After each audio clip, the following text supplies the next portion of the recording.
हैं folk singer, लोक गायक और चाहते हैं कि पूरा भारत का दिल आप जीत लें मंच पर आकर, तो दिए गए नंबर पर संपर्क करें। ये ऑडिशंस बिल्कुल मुफ्त हैं। याद रहे, ये मौका है अपने राज्य को आगे लाने का, ये मौका है इतिहास बनाने का।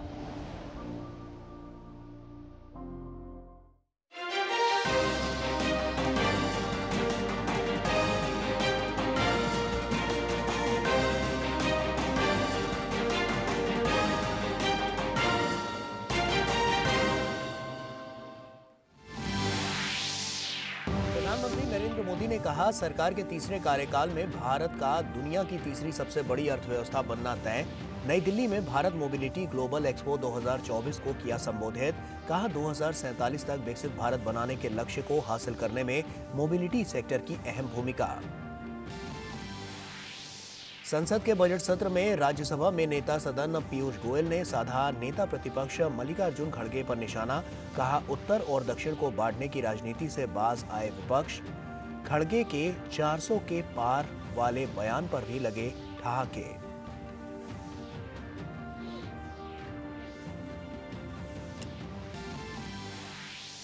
हेमंत सोरेन की मुश्किलें बढ़ी, कोर्ट ने 5 दिनों की ईडी हिरासत में भेजा। सुप्रीम कोर्ट ने भी सुनवाई से किया इनकार। वाराणसी में व्यास तहखाने में पूजा रुकवाने हाईकोर्ट पहुंचे मुस्लिम पक्ष को झटका। ज्ञानवापी में होती रहेगी पूजा, जगह संरक्षित करने के आदेश। इलाहाबाद हाईकोर्ट में 6 फरवरी को अगली सुनवाई।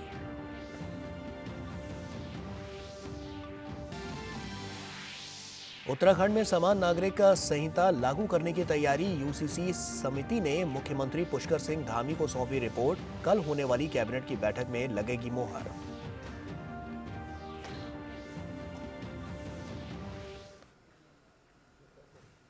नमस्कार, आप देख रहे हैं डीडी न्यूज। आपके साथ मैं हूं गौरव श्रीवास्तव। प्रधानमंत्री नरेंद्र मोदी ने भारत मोबिलिटी ग्लोबल एक्सपो 2024 का अवलोकन किया। दिल्ली के प्रगति मैदान में जारी ये एक्सपो 3 फरवरी तक चलेगा।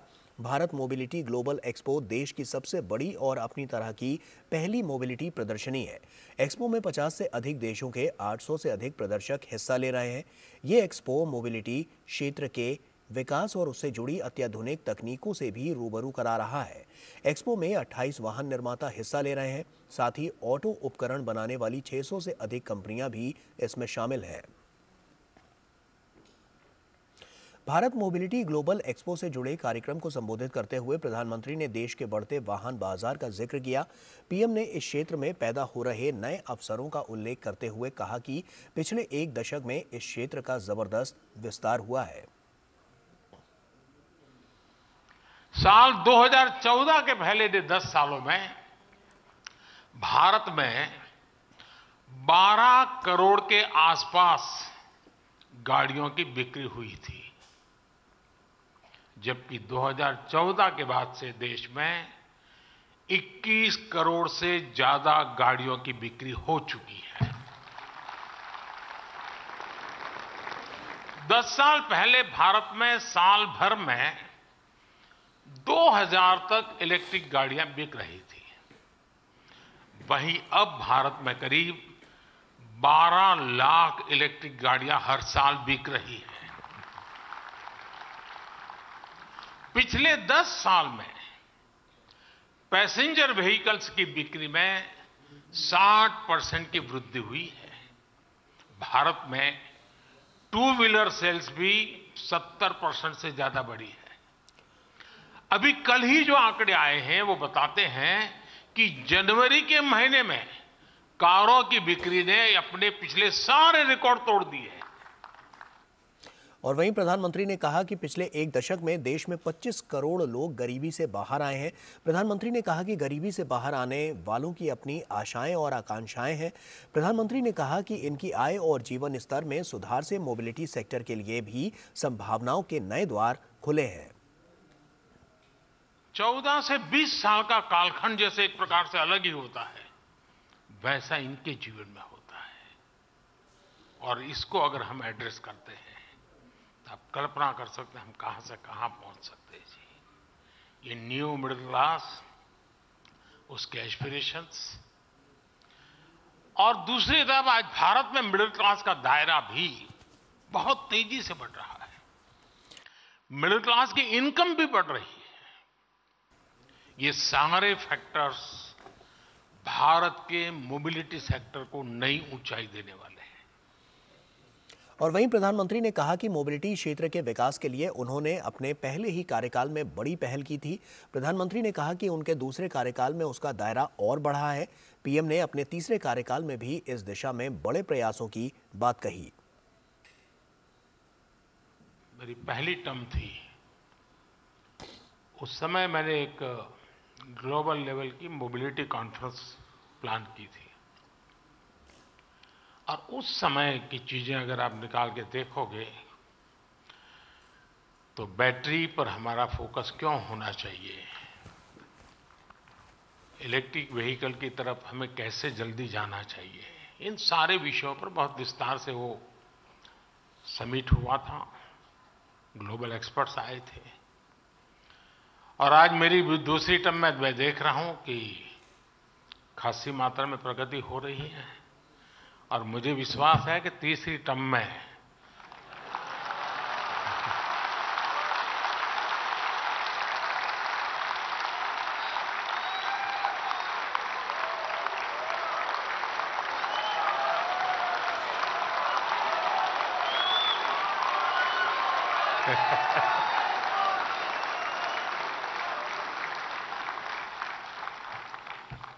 चलिए, समझदार को इशारा काफी होता है। और आप लोग तो मोबिलिटी की दुनिया है तो ये इशारा देश में जल्दी से पहुंचेगा। और वहीं केंद्रीय मंत्री पीयूष गोयल ने भारत मोबिलिटी ग्लोबल एक्सपो में कहा कि 10 साल पहले तक भारत गंभीर चुनौतियों से जूझ रहा था, लेकिन आज प्रधानमंत्री मोदी की अगुवाई में भारत पूरे विश्व का नेतृत्व करने को तैयार है। देश कहाँ एक तरफ 10 साल पहले रोजमर्रा की समस्याओं से जूझ रहा था, आज हर भारतवासी बड़ी उमंग के साथ, बड़े उत्साह के साथ एक विकसित भारत बनाने में जुट गया है। पूरा विश्व भी आज भारत की तरफ देख रहा है, हमें एक ट्रस्टेड पार्टनर के रूप में मानता है। और आपके नेतृत्व में जिस प्रकार से G20 शिखर सम्मेलन में जो भारत मंडपम में ही हुआ, उसमें जिस प्रकार से देशवासियों ने पूरी तरीके से लगकर G20 में भारत की प्राथमिकता को देखा, अब ये भारत रुकने वाला नहीं है, अब ये भारत तेज गति से आगे बढ़ने वाला भारत है। और संसद के दोनों सदनों में आज राष्ट्रपति के अभिभाषण पर धन्यवाद प्रस्ताव पर चर्चा शुरू की गई। दोनों सदनों में सत्ता पक्ष की तरफ से महिला सांसदों ने चर्चा की शुरुआत की। सोमवार को लोकसभा में चर्चा का जवाब प्रधानमंत्री मोदी देंगे।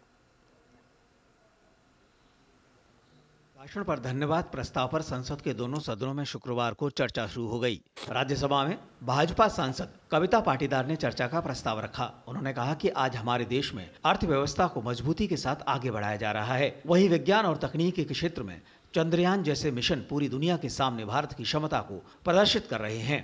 देश सही दिशा में सही निर्णय लेते हुए आगे बढ़ रहा है। भारत सबसे तेज गति से विकसित होती बड़ी अर्थव्यवस्था बन गया है। आज टॉप 5 इकोनॉमी में हमारा भारत पहुंच चुका है। हमें गर्व होना चाहिए कि भारत चंद्रमा के दक्षिण ध्रुव पर झंडा फहराने वाला पहला देश बना। साथ ही सफलता के साथ आदित्य मिशन को भी लॉन्च किया। विपक्ष की ओर से चर्चा पर बोलते हुए नेता प्रतिपक्ष मल्लिकार्जुन खड़गे ने सरकार की नीतियों का विरोध करते हुए नौकरियों में कटौती का मुद्दा उठाया, जिस पर नेता सदन पीयूष गोयल ने आरोप लगाया कि विपक्ष हमेशा नकारात्मक राजनीति करता है। एम्प्लॉयमेंट का बहुत बड़ा मुद्दा है, बेरोजगारी का बहुत बड़ा मुद्दा है, इसके तरफ आप ध्यान देना चाहिए था। उसमें क्या है बताइए आप। बार बार इस प्रकार के बयान देखे वही मानसिकता दिखा रहे जिसका सुबह भी चर्चा हुई। इनकी डिविसिव टेंडेंसीज, जिस प्रकार से समाज को बांटना चाहते हैं, देश को बांटना चाहते हैं, ये बार बार इसका जाहिर करते हैं। वहीं लोकसभा में भी राष्ट्रपति के अभिभाषण पर धन्यवाद प्रस्ताव पर चर्चा शुरू हो गई। धन्यवाद प्रस्ताव पर चर्चा की शुरुआत करते हुए भाजपा सांसद हिना गावित ने कहा कि आज महिला अधिकारों के संरक्षण के जरिए महिला सशक्तिकरण को आगे बढ़ाया जा रहा है। सेल्फ हेल्प ग्रुप्स जो 2014 के पहले भी बनते थे, लेकिन उन्हें सही तरह से ट्रेनिंग, स्किलिंग और मार्केटिंग का जो ट्रेनिंग हमारी सरकार ने दिया, तो उसके कारण एसएचजीज आज जो चीजें बना रही है वो केवल भारत में ही नहीं तो भारत के बाहर भी आज हमारी महिला एसएचजीज वो चीजें एक्सपोर्ट कर रही है। राष्ट्रपति के अभिभाषण पर धन्यवाद प्रस्ताव पर विपक्ष के तमाम सांसदों ने अपने अपने विचार रखे। धन्यवाद प्रस्ताव पर चर्चा का जवाब सोमवार को दिया जाएगा। शैलेंद्र मिश्र और विकास सारथी के साथ ऋषि कुमार, डीडी न्यूज, दिल्ली। और वहीं राज्यसभा में आज एक बहुत ही दिलचस्प वाकया देखने को मिला।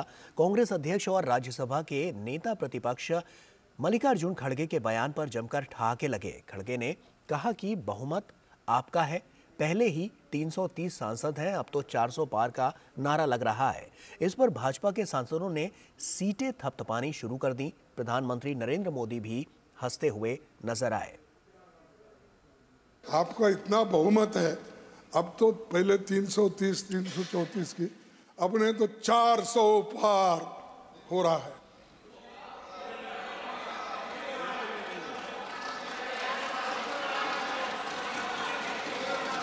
अरे 400,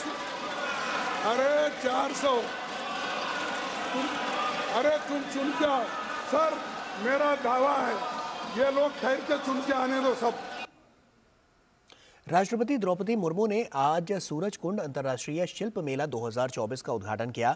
इस दौरान उन्होंने कलाकारों की प्रशंसा करते हुए कहा कि हमारे शिल्प कलाकारों ने हमारे देश की शिल्प कला को संजो कर रखा है। उन्होंने सूरजकुंड अंतर्राष्ट्रीय शिल्प मेला की सराहना करते हुए कहा, ये मेला कला प्रेमियों से जोड़ने का एक अच्छा मंच है। गुजरात के विभिन्न क्षेत्रों के शिल्पकार फोटोला, रोगन चित्रकारी, टोंगालियान, शाल और कपड़े, बांधनी तथा संकड़ा फर्नीचर जैसी अनेक कलाओं को जीवंत रखते हैं। इन सभी कलाएं अनमोल है और इन कलाओं को आगे बढ़ाने की कलाकारों की मैं सराहना करती हूँ। उपराष्ट्रपति जगदीप धनखड़ आज जवाहरलाल नेहरू विश्वविद्यालय के दीक्षांत समारोह में बतौर मुख्य अतिथि शामिल हुए। समारोह में उन्होंने विद्यार्थियों को संबोधित किया। अपने संबोधन में उन्होंने इशारों में झारखंड के पूर्व मुख्यमंत्री हेमंत सोरेन पर निशाना साधते हुए कहा कि अब भारत में भ्रष्टाचार की कोई जगह नहीं है। Even last 48 hours you would have seen dramatic events. So corruption is no longer rewarded. Respect to law has been enforced. The greatest gainer of that is you boys and girls, because you are the greatest stakeholders in governance. You are stakeholders in democratic values. प्रधानमंत्री नरेंद्र मोदी कल ओडिशा के संबलपुर में एक सार्वजनिक कार्यक्रम के दौरान 68,000 करोड़ रुपए से अधिक की लागत की कई बुनियादी ढांचा परियोजनाओं का उद्घाटन, लोकार्पण और शिलान्यास रखेंगे। इसके बाद प्रधानमंत्री असम जाएंगे। 4 फरवरी को प्रधानमंत्री गुवाहाटी में एक सार्वजनिक कार्यक्रम के दौरान 11,000 करोड़ रुपए से अधिक की विभिन्न विकास योजनाओं का उद्घाटन और शिलान्यास करेंगे। प्रधानमंत्री ओडिशा के संबल में आयोजित एक सार्वजनिक कार्यक्रम में कई परियोजनाओं का उद्घाटन, लोकार्पण और शिलान्यास करेंगे। पीएम जगदीशपुर, हल्दिया और बोकारो धामरा पाइपलाइन परियोजना के धामरा अंगुल पाइपलाइन खंड का उद्घाटन करेंगे। प्रधानमंत्री ऊर्जा गंगा के अंतर्गत 2450 करोड़ रुपए से अधिक की लागत से निर्मित ये परियोजना ओडिशा को राष्ट्रीय गैस ग्रिड से जोड़ेगी। कार्यक्रम के दौरान प्रधानमंत्री लगभग 28,980 करोड़ रुपए की लागत की कई विद्युत परियोजनाओं का लोकार्पण और आधारशिला भी रखेंगे। प्रधानमंत्री ओडिशा के झारसुगुड़ा जिले में 550 करोड़ रुपए से अधिक की लागत से तैयार आईबी वैली वाशरी का भी उद्घाटन करेंगे। ये गुणवत्ता, नवाचार और स्थिरता का प्रदर्शन करते हुए कोयला प्रसंस्करण में महत्वपूर्ण परिवर्तन का प्रतीक होगा। इसके अलावा प्रधानमंत्री लगभग 2146 करोड़ रुपए की लागत की रेलवे परियोजनाओं का लोकार्पण और आधारशिला रखेंगे। पीएम आईआईएम संबलपुर के स्थायी परिसर का भी उद्घाटन करेंगे। इसके अलावा वो झारसुगुड़ा प्रधान डाकघर विरासत भवन भी राष्ट्र को समर्पित करेंगे। प्रधानमंत्री नरेंद्र मोदी गुवाहाटी में 11,000 करोड़ रुपए की लागत की परियोजनाओं का उद्घाटन और आधारशिला रखेंगे। तीर्थ स्थलों की यात्रा करने वाले लोगों को विश्व स्तरीय सुविधाएं उपलब्ध कराना प्रधानमंत्री का एक प्रमुख फोकस क्षेत्र रहा है।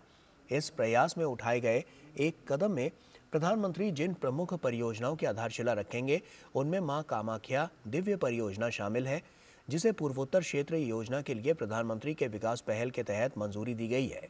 ये परियोजना कामाख्या मंदिर आने वाले तीर्थयात्रियों को विश्व स्तरीय सुविधाएं उपलब्ध कराएगी। पीएम 3400 करोड़ रुपए से अधिक की लागत की कई सड़क उन्नयन परियोजनाओं की आधारशिला भी रखेंगे, जिनमें 38 पुलों सहित 43 सड़कें शामिल हैं। प्रधानमंत्री डोलाबारी से जुमुगरी और विश्वनाथ चारियाली से गोहपुर तक की 2 4 लेन परियोजनाओं का उद्घाटन करेंगे। प्रधानमंत्री राज्य में खेल बुनियादी ढांचे को बढ़ावा देने के लिए कई परियोजनाओं की आधारशिला रखेंगे। इन परियोजनाओं में चंद्रपुर में एक अंतर्राष्ट्रीय मानक खेल स्टेडियम और नेहरू स्टेडियम को फीफा मानक फुटबॉल स्टेडियम के रूप में उन्नत करना शामिल है। पीएम गुवाहाटी मेडिकल कॉलेज और अस्पताल के बुनियादी ढांचे के विकास की भी आधारशिला रखेंगे। इसके अलावा वे करीमगंज में एक मेडिकल कॉलेज के विकास की आधारशिला भी रखेंगे। और वक्त यहाँ पर फिलहाल एक छोटे से ब्रेक का हो गया है। खबरें और भी हैं, जल्द लौटते हैं। मौसम को अपने पैशन के बीच जो नहीं आने देते, मैं उनका फैन हूं। मेरी तरह एसबीआई भी आपका फैन है, इसलिए एसबीआई आपके लिए थोड़ी एक्स्ट्रा मेहनत करता है। तो excellent customer service, assistance to MSMEs और टेक्नोलॉजी ड्रिवन बैंकिंग सॉल्यूशंस। घर छोड़ दूं, एसबीआई बदल रहा है क्योंकि हम एक बदलते देश के फैन हैं। एसबीआई, देश का फैन। ग्रामीण अर्थव्यवस्था के संरक्षक, Agriculture Insurance Company of India. AIC।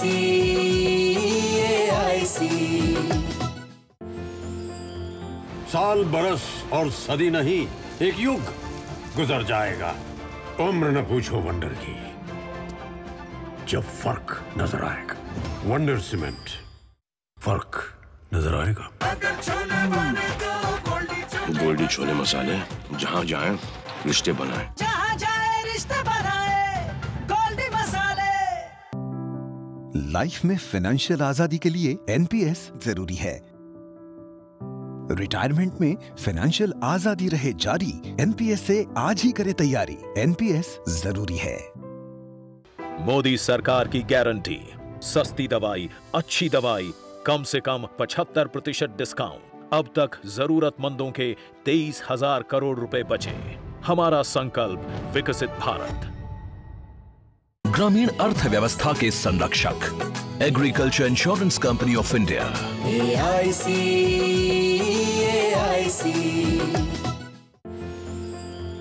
साल बरस और सदी नहीं, एक युग गुजर जाएगा।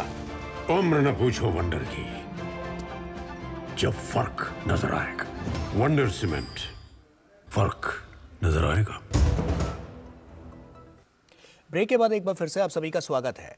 केंद्रीय विद्युत और नवीन एवं नवीकरणीय ऊर्जा मंत्री आर.के. सिंह ने दूरदर्शन से खास बातचीत में solar rooftop scheme, offshore wind energy पर सरकार का खास फोकस और अंतरिम बजट में इसे मिली प्राथमिकता के बारे में बताया। देखिए। केंद्रीय विद्युत नवीन एवं नवीकरणीय ऊर्जा के मंत्री आर.के. सिंह हमारे साथ मौजूद हैं। बहुत बहुत धन्यवाद सर दूरदर्शन से बात करने के लिए। बजट में जो अलोकेशन हुआ है, हरित ऊर्जा पे काफ़ी ज़्यादा फोकस है। रूफटॉप सोलर स्कीम की अगर बात करें तो उसमें भी अनाउंसमेंट्स किए गए हैं, इस पर क्या कहेंगे? हमारे यहाँ हमारे सेगमेंट के लिए 2 मेजर अनाउंसमेंट हैं। एक तो रूफटॉप है, तो रूफटॉप में हम लोग करीब 1 करोड़ घरों को, जो कि बल्कि 1 करोड़ से ज़्यादा होगा, ऐसे घर जिनका कि कंजम्पशन 300 यूनिट से कम है, उसका बिजली हम लोग मुफ्त कर देंगे, फ्री कर देंगे। उसमें उनके घर पर हम सोलर लगा देंगे। सोलर लगाने का खर्चा ये पूरा हम लोग बेयर करेंगे। और उसमें 60% हम सब्सिडी दे रहे हैं, 40% ऋण होगा। तो ये ऋण भी हाउस होल्डर को नहीं लेना, ये लोन ले लेंगे। हमारे जो CPSU है, सेंट्रल पब्लिक सेक्टर अंडरटेकिंग है, वो लोन ले लेंगे, अब वो जाके लगा देंगे। हाउस होल्डर को कुछ नहीं करना है और उसका बिजली फ्री हो जाएगा। जो लोन है 40% जो कि CPSU ले रहा है बैंकों से, उसका रिपेमेंट हो जाएगा। जो एक्सेस यूनिट जनरेट होगा, ऐसा होगा कि ऐसा व्यवस्था हम कर रहे हैं कि एक्सेस यूनिट जनरेट होगा, उससे लोन का पेमेंट हो जाएगा। तो हमको सिर्फ ये करना पड़ रहा है कि ये 300 यूनिट से कम जो कंजम्पशन कर रहे हैं उसके लिए जो सब्सिडी अभी है वो 40% से बढ़ा कर हमें 60% कर रहा है। और जो अनाउंसमेंट हुआ बजट में वो ऑफशोर विंड का हुआ है। अब ऑफशोर विंड देखिए, हमारा तो अभी सोलर है, विंड है, हाइड्रो है, ये सब रिन्यूएबल्स हैं। ऑफशोर विंड है, समुद्र में हम लगाते हैं टर्बाइन्स। अब वो टर्बाइन बहुत बड़े होते हैं, एक टर्बाइन होता है 15 मेगावाट का, 15 मेगावाट, तो वो हम शुरू कर रहे हैं। तो इसके दो भाग हैं। एक तो है जो कि हम VGF से करेंगे, जो कि निर्मला जी ने अनाउंस किया। हाँ, क्योंकि ऑफशोर विंड हम लगाएंगे तो अभी शुरू में जब तक इकोसिस्टम तैयार नहीं होता है उसका दाम होगा करीब 5.5 से 6 रुपया होगा, तो थोड़ा महंगा है। तो उसको डिस्ट्रीब्यूशन कंपनी के लिए सस्ता करने के लिए हम लोग VGF रखें 1000 मेगावाट तक। तो उसमें 500 मेगावाट हम लगाएंगे गुजरात के ऑफशोर पर और 500 मेगावाट लगाएंगे तमिलनाडु कोस्ट के ऑफशोर पर। अगर हम पावर सेक्टर की बात करें तो बजट में आप किस तरीके से देखते हैं कि आम व्यक्ति के लिए कौन सी चीज़ें महत्वपूर्ण हैं जो वो जब फुल बजट आ जाए तो उसमें एक्सपेक्टेशन रख सकते हैं? पावर की ओर से पावर की ओर से देखिए, ये प्रोविज़न तो है ऑलरेडी। हमारा एक स्कीम है जो कि हम सभी डिस्ट्रीब्यूशन कंपनियों को फंड देते हैं अपने सिस्टम को मॉडर्नाइज करने के लिए, उसके लिए प्रावधान है, तो वो ठीक है। और उसके बाद रिन्यूएबल एनर्जी के लिए प्रावधान हो ही गया। तो अभी जो इंटरिम बजट आया है उसी के तर्ज पर अगर ये बजट आ जाएगा फाइनल बजट, तो हम खुश हैं। और वित्त मंत्री निर्मला सीतारमण ने अंतरिम बजट में आशा वर्कर्स और आंगनबाड़ी वर्कर्स को भी आयुष्मान भारत योजना में शामिल करने की घोषणा की। इस घोषणा के बाद पूरे देश की आशा कार्यकर्ताओं में हर्ष का माहौल है। आशाओं वर्कर्स का कहना है कि आयुष्मान कार्ड से अब उन्हें और उनके परिवार को भी स्वास्थ्य सुविधा का लाभ मिलेगा। डीडी न्यूज से महाराष्ट्र के आंगनबाड़ी कार्यकर्ताओं ने अपने अनुभव साझा किए। हमारे केंद्रीय अर्थ मंत्री निर्मला सीतारमण जी है, उन्होंने जो अपना अर्थ संकल्पीय बजट प्रस्तुत किया उसमें उन्होंने आयुष्मान भारत की जो योजना है वो आंगनवाड़ी सेविका, मददनीश और इसके साथ साथ भी आशा वर्कर को दी है। उसका लाभ हमारे साथ साथ हमारे कुटुंबियों को भी मिलने वाला है। इससे हमारा जो आर्थिक बजट है वो उसका फायदा हमें होने वाला है। जो अभी आयुष्मान भारत कार्ड की स्कीम निकली है तो उसमें आंगनवाड़ी कार्यकर्तियों को, आशा वर्कर को फायदा होने वाला है। तो वो फायदा गवर्नमेंट ने आंगनवाड़ी कार्यकर्तियों को दिया है। तो गवर्नमेंट का भारत सरकार का मैं मन से आभार मानती हूँ। और वक्त यहाँ पर एक और छोटे से ब्रेक का है, जल्द लौटते हैं। ग्रामीण अर्थव्यवस्था के संरक्षक Agriculture Insurance Company of India.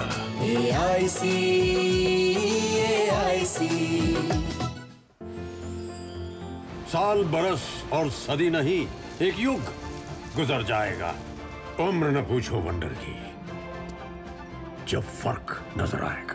Wonder cement, फर्क नजर आएगा।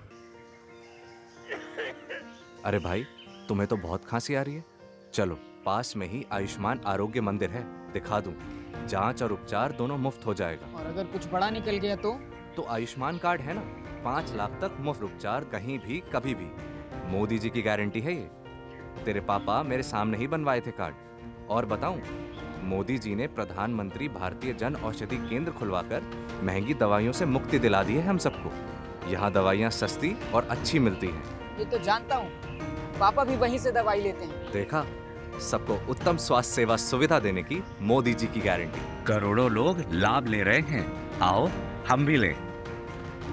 मोदी की गारंटी यानी हर गारंटी पूरा होने की गारंटी। महंगे इलाज की छुट्टी, मोदी की गारंटी। यारो, शादी तो मैं प्रीति से ही करूंगा। कॉलेज टॉप करके अच्छी सी नौकरी लूंगा, झट से प्रीति को प्रपोज कर दूंगा और फैमिली हॉलिडे स्पेन में।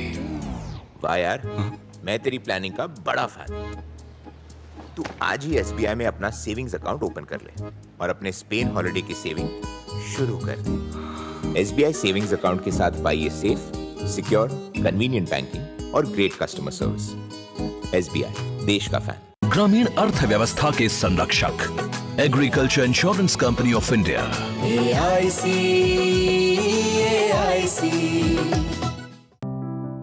लाइफ में फाइनेंशियल आजादी के लिए NPS जरूरी है।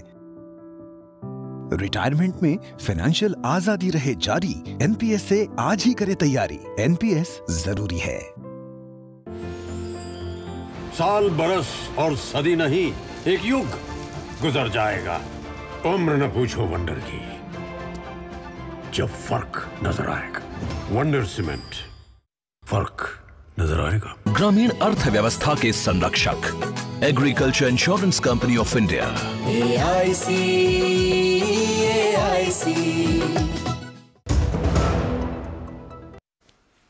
ब्रेक के बाद एक बार फिर से आप सभी का स्वागत है। झारखंड के पूर्व मुख्यमंत्री और झारखंड मुक्ति मोर्चा के कार्यकारी अध्यक्ष हेमंत सोरेन को रांची में PMLA अदालत ने 5 दिन की ईडी हिरासत में भेज दिया है। इससे पहले कोर्ट ने उन्हें गुरुवार को 1 दिन की न्यायिक हिरासत में भेज दिया था। सोरेन को 31 जनवरी को भूखंड के अवैध कब्जे और भूमि माफिया के साथ कथित संबंध से जुड़े धन शोधन मामले में गिरफ्तार किया गया था। इससे पहले सुप्रीम कोर्ट ने धन शोधन मामले में झारखंड के पूर्व मुख्यमंत्री हेमंत सोरेन की याचिका पर हस्तक्षेप करने से इनकार कर दिया। हेमंत सोरेन ने प्रवर्तन निदेशालय की ओर से की गई उनकी गिरफ्तारी को चुनौती दी थी। जस्टिस संजीव खन्ना, न्यायमूर्ति MM सुंदरेश और न्यायमूर्ति बेला M त्रिवेदी की पीठ ने शुक्रवार को सोरेन की ओर से पेश वरिष्ठ अधिवक्ताओं कपिल सिब्बल और अभिषेक सिंघवी से हाईकोर्ट जाने को कहा। ईडी ने बुधवार को मनी लॉन्ड्रिंग मामले में 7 घंटे की पूछताछ के बाद झारखंड के सीएम आपको बता दें कि पूर्व सीएम हेमंत सोरेन को गिरफ्तार कर लिया था और इससे पहले सोरेन को ईडी की हिरासत में राज्यपाल से मिलकर सीएम पद से इस्तीफा देना पड़ा था। ज्ञानवापी मामले में आज इलाहाबाद हाईकोर्ट में आज सुनवाई हुई। मस्जिद पक्ष के अधिवक्ता सीनियर एडवोकेट सैयद फरमान अहमद नकवी ने पक्ष रखा, जिसका हिंदू पक्ष के अधिवक्ता विष्णु शंकर जैन ने विरोध किया। अब मामले की अगली सुनवाई 6 फरवरी को दोपहर 2 बजे होगी। गौरतलब है कि इलाहाबाद हाईकोर्ट ने पूजा अर्चना पर रोक नहीं लगाई है। कोर्ट ने यूपी सरकार को जगह संरक्षित करने को कहा है। कोर्ट ने कहा है कि कोई नुकसान या निर्माण नहीं होना चाहिए। हाईकोर्ट से रोक नहीं लगने से तहखाने में दर्शन पूजन जारी रहेगा। अगली सुनवाई पर मुस्लिम पक्ष 17 जनवरी 2024 के आदेश को भी चुनौती देगा। जिला जज ने डीएम वाराणसी को इस आदेश से रिसीवर नियुक्त किया है। 17 जनवरी से डीएम वाराणसी रिसीवर नियुक्त हुए हैं, जिनकी देखभाल की जिम्मेदारी है और डीएम वाराणसी सुरक्षा व्यवस्था सुनिश्चित करेंगे। जिला जज वाराणसी के आदेश से व्यास जी तहखाने में पूजा अर्चना शुरू हो गई है। और इसी के साथ फिलहाल इस बुलेटिन में इतना ही। दीजिए इजाजत, नमस्कार।